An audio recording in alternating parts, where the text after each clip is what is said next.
What problems do air pollution cause? Air pollution affects us in many ways. It affects our health, our buildings, our crops and forests, our climate, and indeed the whole world. We most notice the impacts of air pollution when there is a lot of it around, like during major bushfires. At this time, smoke is blown into towns and cities and you can't see much further than the end of your street. Air pollution like this can affect different people in different ways. Some people can become so ill they need to go to hospital, and in extreme cases, air pollution can kill some vulnerable people. But who is vulnerable?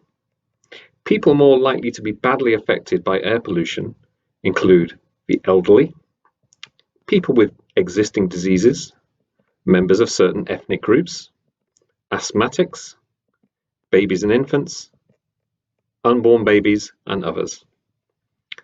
The more normal levels of air pollution that most of us experience from time to time might cause us to cough or irritate our eyes, but being exposed to this pollution over and over again can cause some changes in our bodies that can lead us to some of us becoming vulnerable in the future, either by slowing the proper development of children's lungs or by making older people more prone to heart disease.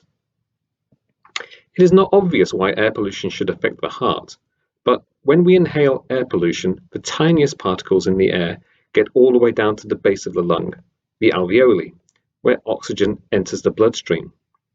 The tiniest particles can also cross over into the bloodstream, and once there, can be transported to any and every organ in the body.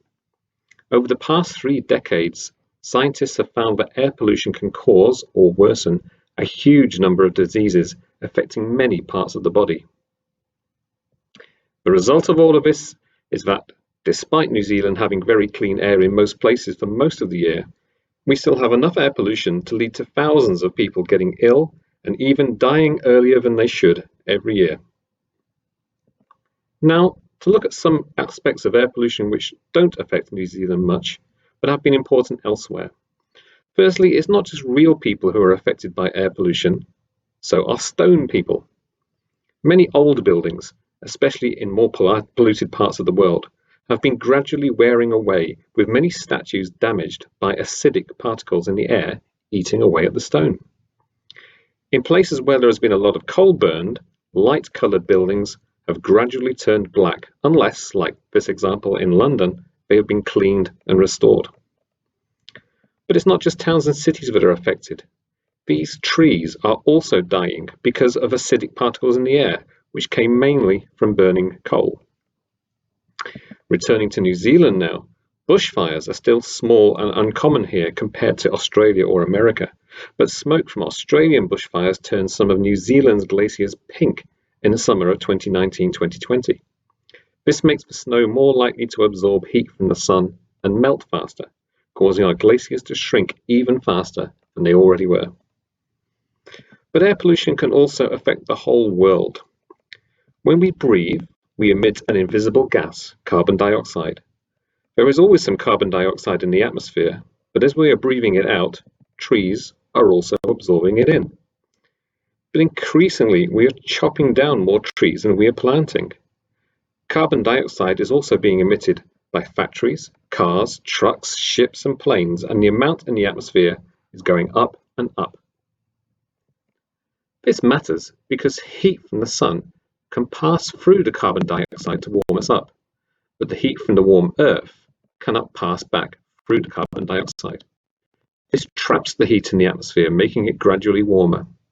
This is called the greenhouse effect, and it is responsible for what we also know as global warming. This means, overall, the world is getting warmer. This causes snow and ice in our mountains, in our glaciers, and at our poles to melt. The extra water and the warmth causes the ocean to expand and sea levels to rise. This climate change is impacting us in many ways and will continue to do so for at least a few centuries by changing the weather, what plants can grow in different places, what food is available for animals, and what diseases can spread. Were you paying attention? Why not go to the quiz page on our AirAware website? And have you measured your lung capacity or taken the air quality impact survey? Find out more on the AirAware website.